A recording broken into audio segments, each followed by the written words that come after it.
Welcome back, true believers. This is Comic Splash on CIB24.com. And with luckily less than a decade left in his life, Stan the man is proving to be as supernatural as the characters he's created, making it through yet another year. So I thought I'd pay homage to the master of comics before it's too late in this week's Biosode.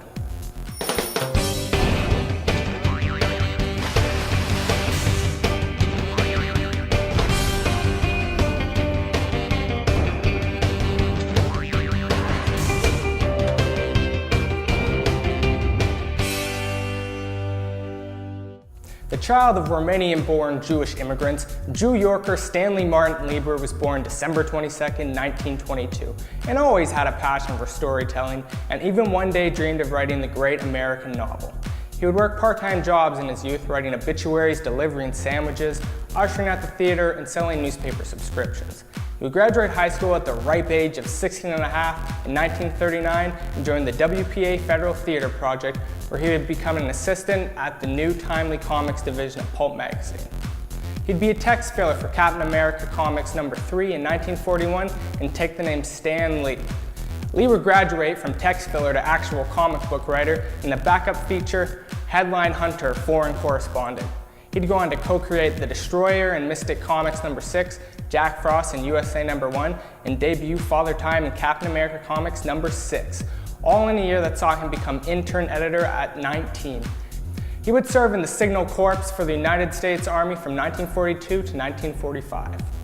After returning, he would marry his wife of 67 years, Joan Clayton, in 1947.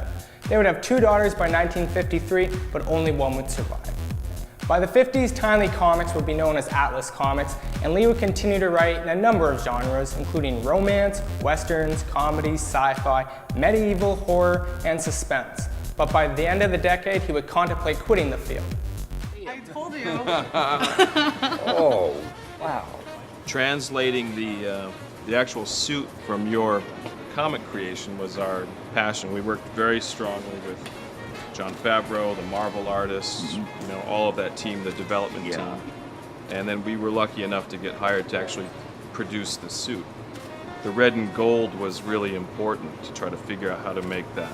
Well, you sure figured it out. Well, it wasn't just us. It was Jon Favreau figuring out how to tie it into the... But when DC Comics revived the superhero genre, Lee got assigned to create a new team of superheroes, and thus Marvel Comics was born.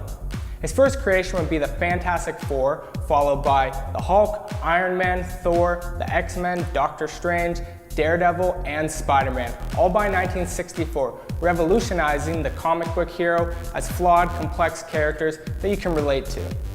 In 1971, he would accidentally reform the now extinct Comic Code Authority after writing a 3-part subplot in the Amazing Spider-Man titled Green Goblin Reborn for the US Health Department that had Peter Parker dealing with his best friend doing some drugs.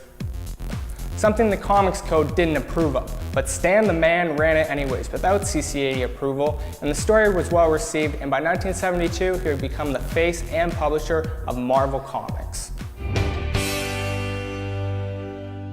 Stan Lee became so publicly famous that the king of cameos and former partner Jack Kirby have even been put into the books throughout the years. And by 1981, Stan the man was on the move to Hollywood to develop Marvel's TV and movie properties, hopefully to improve on the previous 60s and 70s portrayals that included 1978's live-action Doctor Strange and the Incredible Hulk TV show, along with Captain America, Hulk, Thor, Fantastic Four, and Spider-Man cartoons.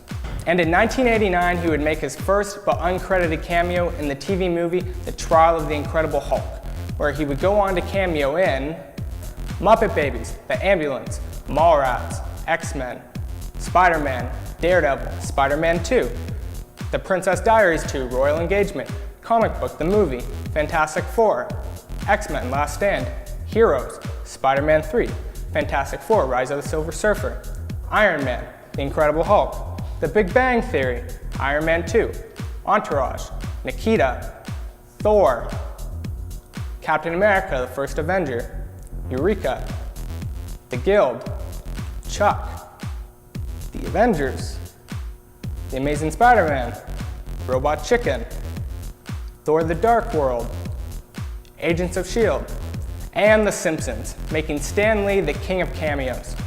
With the success of his character, Stan Lee would retire as publisher of Marvel Comics in 2003 and later start his own company called Kapow Comics. He would be awarded the American National Medal of Arts in 2008 and both the Visual Effects Society Lifetime Achievement Award and a star on the Hollywood Walk of Fame in 2011. So hopefully he lives long enough for this episode to air. And that concludes this week's episode of Comic Splash. Don't forget to like us on Facebook, follow us on Twitter, subscribe to our YouTube channel. Tune in next week for CIB24.com. I'm Tyler Simpson saying, Excelsior!